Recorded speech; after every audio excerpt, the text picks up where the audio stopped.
अस्सलाम वालेकुम, मैं हूं अदील इम्तियाज़ और आप देख रहे हैं तख्ती ऑनलाइन। आज की इस वीडियो में हम सोलर वेदर को डिस्कस करने जा रहे हैं।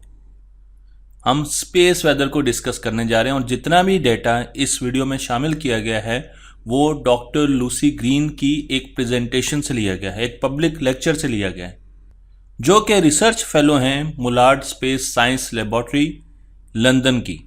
आप इनको गूगल भी कर सकते हैं और इनके पब्लिक लेक्चर्स भी सुन सकते हैं। तो चलते हैं सूरज की तरफ, जो कि हमारी निज़ाम शमसी का वेदर, मौसम को बनाने में बहुत अहम किरदार अदा करता है।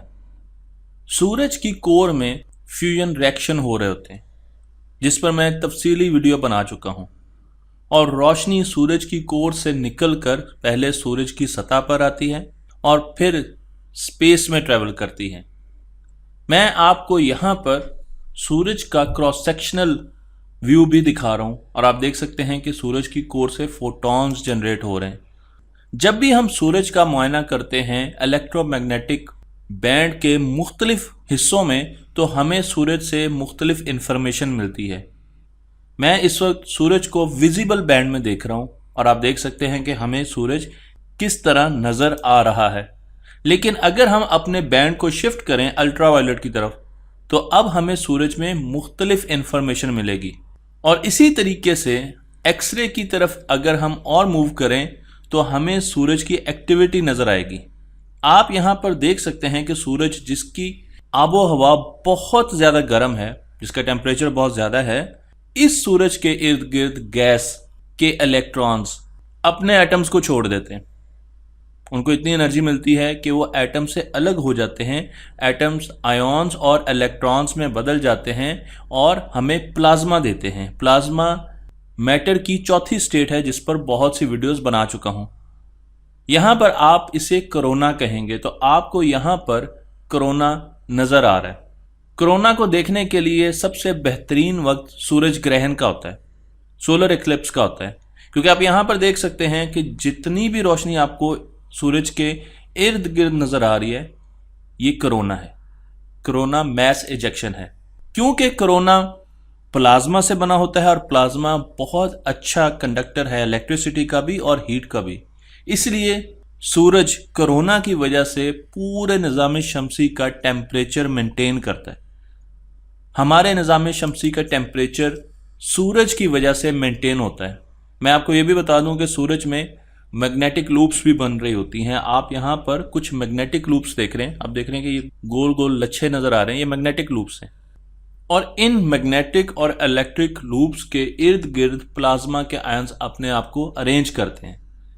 आपको यहां पर कोरोना मैस इजेक्शन की मैं मुख्तलिफ तस्वीरें दिखा रहा हूं। अब हम चलते हैं एक्सरेज की तरफ। सूरज का टेम्परेचर 6000 केल्विन या 10,000 डिग्री फ़ारेनहाइट होता है। बहुत ज्यादा टेम्परेचर है और इसकी वजह से बहुत ज्यादा गर्म गैसेस एक्सरेज प्रोड्यूस करती हैं। जब आप एक्सरे को देखने वाली आंख से या टेलीस्कोप से सूरज को देखते हैं, तो आपको उसका एक्सरे व्यू नजर आता है, जो कि मैं आपको यहां पर दिखा रहा हूं। और इससे आपको सूरज के टेम्परेचर के बारे में बहुत ज्यादा पता चलता है। सूरज से सोलर विंड्स भी चलती हैं। ये हीट कैरियर्स होती हैं जो कि सूरज की एनर्जी दूर तक लेके जाती हैं। मजे की बात यह है कि इन हीट कैरियर्स को सूरज की बहुत ज्यादा ग्रेविटी अपने पास रख नहीं सकती, और गैसेस का बहुत ज्यादा दर्जा हरारत इन सोलर विंड्स को अपने आप से दूर निज़ाम शमसी में भेजता है। इन सोलर विंड्स से हमारी जमीन को महफूज रहना है, और उसके लिए जमीन की एक मकनातीसी फील्ड हमारा बचाव करती है, एक मैग्नेटिक फील्ड हमारा बचाव करती है। मैं आपको यहां पर सोलर सिस्टम दिखा रहा हूं। इस तस्वीर में सोलर सिस्टम राइट साइड को मूव कर रहा है, क्योंकि हम जानते हैं कि हमारा सोलर सिस्टम भी मूव करता है। तो आपने अज्यूम करना है कि जो सोलर सिस्टम बीच में आपको नीले रंग की गेंद नजर आ रही है, ये दाईं तरफ मूव कर रही है, और इसके गिर्द ये एक बबल है, और इस बबल में हम हवा भरते जा रहे हैं। हवा का मतलब यह है कि हम प्लाज्मा भर रहे हैं, जो कि सोलर विंड्स के जरिए दूर दूर तक फैल रहा है, और वो प्लाज्मा हमारी सोलर सिस्टम का टेम्परेचर भी मेंटेन कर रहा है और आहिस्ता आहिस्ता ये बबल बढ़ता जा रहा है। इस बबल को हीलियोस्फीयर कहते हैं। आप देख सकते हैं कि वायर इस बबल से बाहर निकल चुकी है। क्योंकि हमारा सोलर सिस्टम दाईं तरफ को मूव कर रहा है इस तस्वीर में, इसलिए आपको इसकी तस्वीर ओवल नजर आ रही है। अगर आप 3D में हेलियोस्फीयर बबल को देखें तो आपको कुछ इस तरीके से नजर आएगा और आप देख सकते हैं कि किस तरीके से हमारी सोलर सिस्टम में प्लाज्मा फैल रहा है। हमने सूरज के बाहर की बात तो कर ली, लेकिन सूरज के एटमॉस्फेयर को भी डिस्कस करना जरूरी है, क्योंकि सूरज ही हमारी सोलर सिस्टम का, हमारे निज़ाम शमसी का वेदर बनाता है। तो इसलिए अगर आप यहाँ पर सूरज में देखें तो आपको यहाँ पर बड़े बड़े सोलर फ्लेयर्स नजर आएंगे। जमीन का साइज उनके मुकाबले में बहुत छोटा है। इन सोलर फ्लेयर से आपको मैं यहाँ पर एक और सोलर फ्लेयर की तस्वीर दिखा रहा हूँ, तो देखें किस तरीके से ये फ्लेयर्स एब्रप्टली बर्स्ट होते हैं और फिर इनके जरिए प्लाज्मा स्पेस में जाता है, जो कि सोलर विंड्स दूर दूर तक पहुंचा देती हैं। इन बर्स्ट से रेडिएशंस भी खारिज होती हैं और इन बर्स्ट को हम इलेक्ट्रोमैग्नेटिक स्पेक्ट्रम में मुख्तलिफ फिल्टर्स के जरिए देख सकते हैं। जब भी सोलर फ्लेयर्स बर्स्ट होते हैं तो कोरोनल मैस इजेक्शन होती है, प्लाज्मा स्पेस में फेंकता है। सूरज प्लाज्मा स्पेस में फेंकता है, जिस तरीके से मैं आपको बता चुका हूं, और इस एक्टिविटी में सोलर फ्लेयर्स भी बन रहे होते हैं और सोलर विंड भी इस प्लाज्मा को लेकर चल रही होती है। तो ये सारी चीजें आपस में कनेक्टेड हैं। कोरोनल मैस इजेक्शन की स्पीड 200 किलोमीटर पर सेकंड से लेकर 2000 किलोमीटर पर सेकंड तक हो सकती है। आप सूरज में देख सकते हैं कि यहाँ पर आपको सूरज मुख्तलिफ फ्रीक्वेंसीज में दिखाया गया, तो आपको सूरज पर ब्लैक स्पॉट्स भी नजर आएंगे, जिसे सन स्पॉट्स कहा जाता है। आपको सोलर फ्लेयर भी नजर आएगा, आपको कोरोनल मैस इजेक्शन भी इर्द गिर्द उसके नजर आएगी। आपको सारी चीज़ें जो अभी तक बताई गई वो यहाँ पर नजर आएंगी। लेकिन इस ग्राफ में मैं आपको सूरज की एक्टिविटी दिखाने जा रहा हूँ और आपको बताने जा रहा हूँ कि सूरज की एक्टिविटी वक्त के साथ साथ आहिस्ता आहिस्ता कम हो रही है। आप देख सकते हैं कि 1985 से लेकर 1995 तक आपको एक बहुत बड़ी पीक मिलती है और इसमें ये जो स्पॉट हैं जो कि आपको कोरोनल मैस इजेक्शन देते हैं, ये वो स्पॉट है जब सूरज की एक्टिविटी एब्रप्टली चेंज होती है। फिर आहिस्ता आहिस्ता सूरज की एक्टिविटी कम हुई, बहुत कम हुई, और फिर सूरज की एक्टिविटी 1995 से लेकर 1998 तक कम रही और फिर 2000 में दोबारा बढ़ गई। अब हम बात करते हैं 2005 की, जहां पर सूरज की एक्टिविटी अगेन कम हो रही है 2005 से 2010 के बीच में, लेकिन 2015 में फिर उसकी एक्टिविटी ज़्यादा होगी। तो साइक्लिक एक्टिविटी है, लेकिन वक्त के साथ साथ इस एक्टिविटी के कम होने का ट्रेंड हमें नजर आ रहा है। इस एक्टिविटी का हमारी ज़मीन पर बहुत ज़्यादा असर होता है, क्योंकि सूरज की एक मैग्नेटिक फील्ड है। जब उसकी मैग्नेटिक फील्ड हमारी ज़मीन की मैग्नेटिक फील्ड के साथ इंटरेक्ट करती है तो उसके इफेक्ट्स हमारी इलेक्ट्रॉनिक ज़िंदगी पर बहुत ज़्यादा आते हैं। मैं आपको यहाँ पर अर्थ का मैग्नेटोस्फीयर दिखा रहा हूँ। सूरज से जितनी भी सोलर विंड्स आती हैं उनसे ये स्फीयर हमें ज़्यादातर विंड से हमें बचाता है। इसी तरीके से ये कुछ रेडिएशन से भी हमें बचाता है।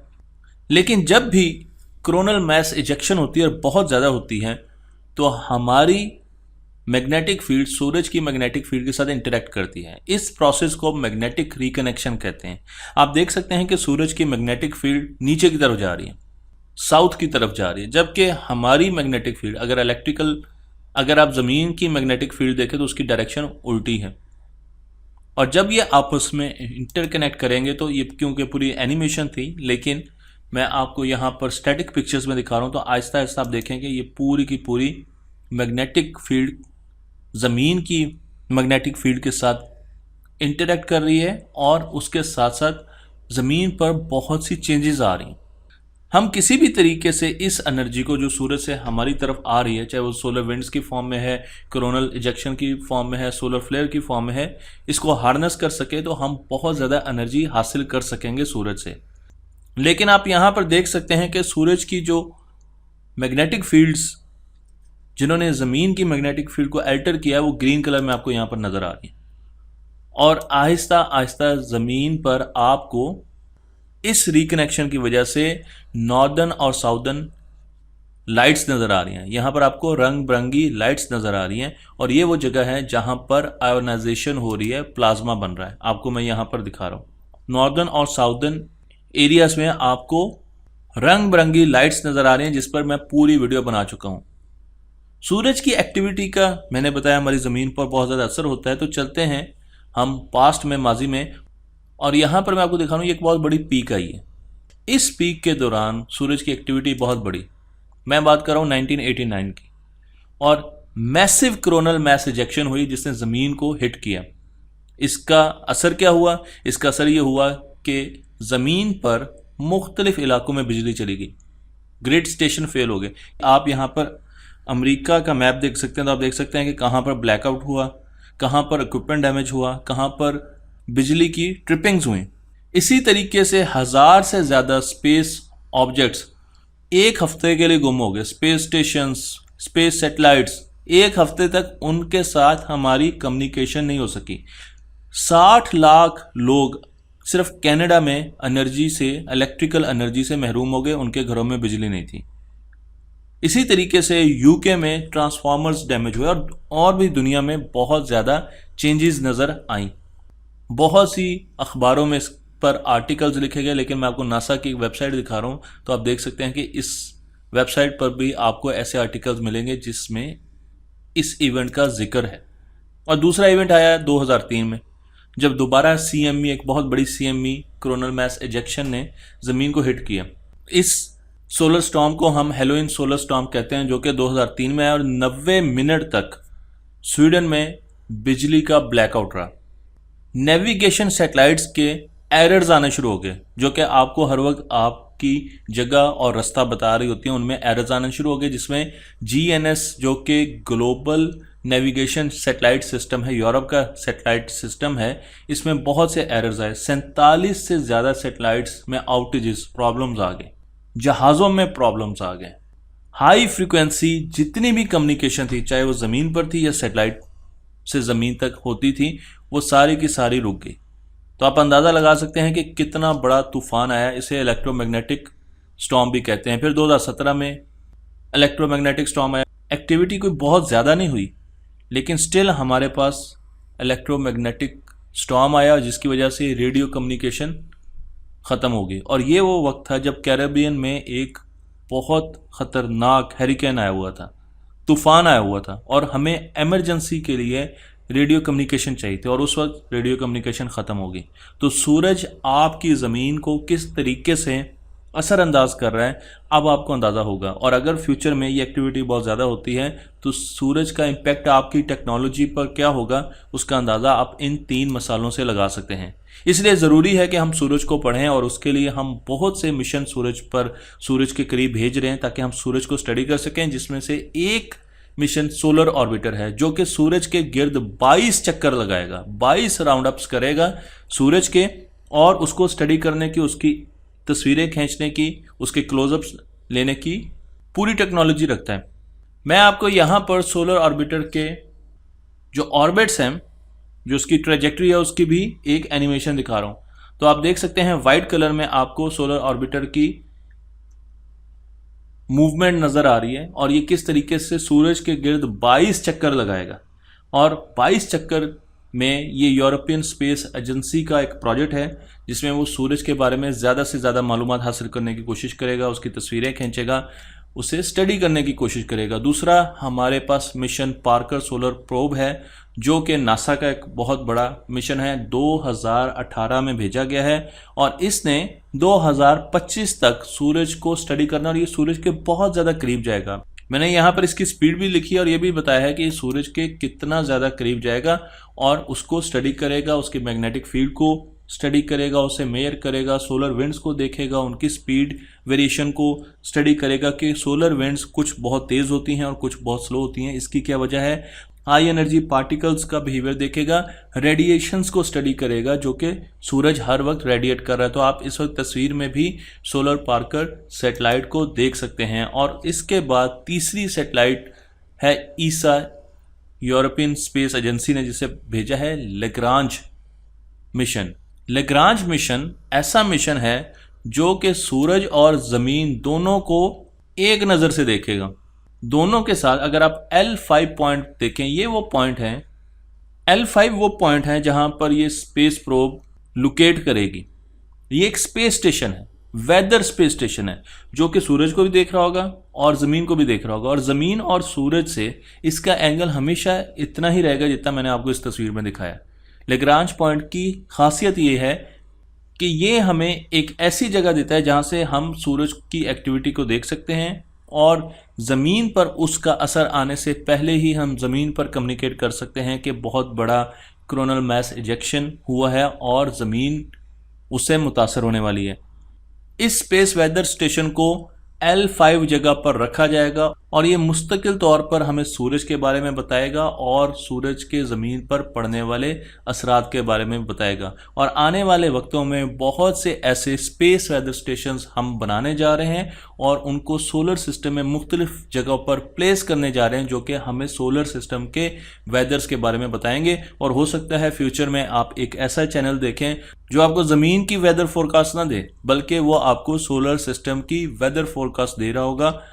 क्या आप ऐसे चैनल के लिए जो कि सोलर सिस्टम की वेदर फोरकास्ट आपको दे रहा हो उसकी होस्टिंग करना चाहेंगे? अपना जवाब कमेंट्स में दीजिएगा। तख्ती ऑनलाइन को लाइक करें, शेयर करें और इस इल्म को दूसरों तक पहुंचा दीजिए।